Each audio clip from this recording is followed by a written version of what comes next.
आप देख रहे हैं अल्फा डिफेंस हिंदी में आपका स्वागत है। आज के इस वीडियो में हम लोग बात करेंगे टॉप 5 डिफेंस अपडेट्स के बारे में। कल के वीडियो के बाद में कई लोगों ने क्वेश्चन पूछा था कि क्या हम लोगों की तरफ से ये अपडेट्स रेगुलर आएंगे। देखिए, यहाँ से वीडियोस तो रेगुलर आएंगे, लेकिन ये जो डिफेंस अपडेट वाली सीरीज है ये तभी आएगी जब इम्पोर्टेंट अपडेट्स होंगे। लेकिन आपके अपडेट्स मिस ना हो, इस वजह से हम लोग इनको नंबर देना शुरू करेंगे। तो चलिए शुरू करते हैं आज का वीडियो। आज की हमारी पहली update Pakistani JF-17 thunder aircraft को लेकर आ रही है।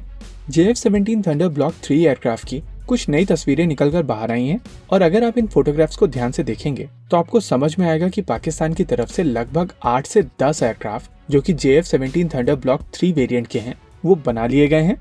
लेकिन अगर आप इन एयरक्राफ्ट को ध्यान से ऑब्जर्व करेंगे तो आपको इनमें ना ही इनफ्लाइट रिफ्यूलिंग प्रोब और ना ही इंफ्रारेड सर्च एंड ट्रैक दिखाई दे रहा है। इनफैक्ट कुछ क्लेम्स के हिसाब से इसमें पुराना इंजन ही यूज किया जा रहा है, यानी कि कुछ नए सेंसर्स और एक एक्टिव इलेक्ट्रॉनिकली स्कैन्ड अरे रेडार को छोड़कर JF-17 थंडर ब्लॉक 3 में ज्यादा कुछ नया नहीं है।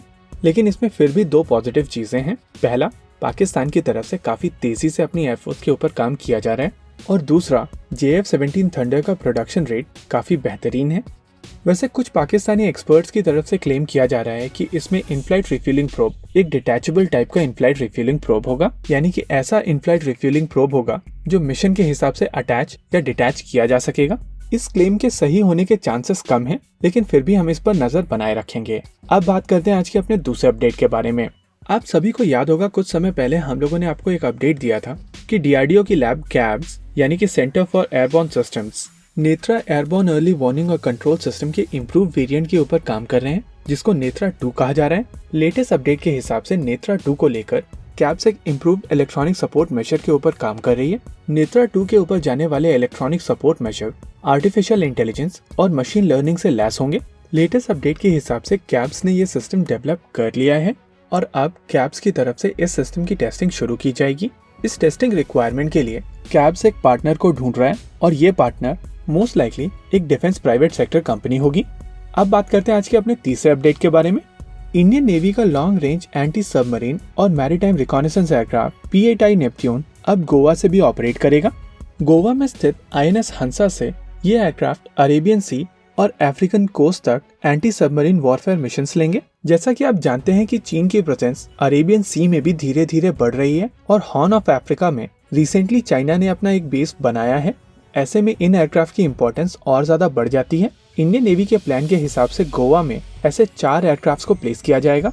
इन 4 में से 2 एयरक्राफ्ट ऑलरेडी INS हंसा आ चुके हैं, और जैसा कि अभी आप अपनी स्क्रीन के ऊपर देख सकते हैं, इन एयरक्राफ्ट को इंडियन नेवी की तरफ से MiG-29K से एस्कॉर्ट करके वेलकम किया गया था।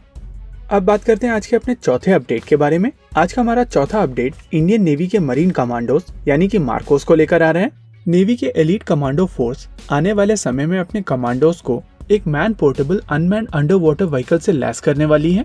इस मैन पोर्टेबल UUV को लेकर एक्सप्रेशन ऑफ इंटरेस्ट रिलीज कर दिया गया है, और माना जा रहा है कि DRDO इंडिया की एक प्राइवेट सेक्टर कंपनी के साथ में मिलकर इंडियन नेवी के एलीट मरीन कमांडोज के लिए इस रिक्वायरमेंट को पूर्ण करने वाली है। इस तरीके के unmanned under water vehicles special missions के दौरान मार्कोस को काफी ज्यादा मदद पहुंचाएंगे, और क्योंकि ये सिस्टम साइज में काफी ज्यादा छोटे होंगे यानी कि मैन पोर्टेबल होंगे, इस वजह से मार्कोस स्पेशल मिशंस के दौरान इनको काफी आसानी से कैरी कर सकेंगे। और ये portable under water unmanned vehicles शोर से दूरी बनाते हुए रिकॉनेसेंस करने में मदद करेंगे। अब बात करते हैं आज के इस वीडियो के 5वें अपडेट के बारे में।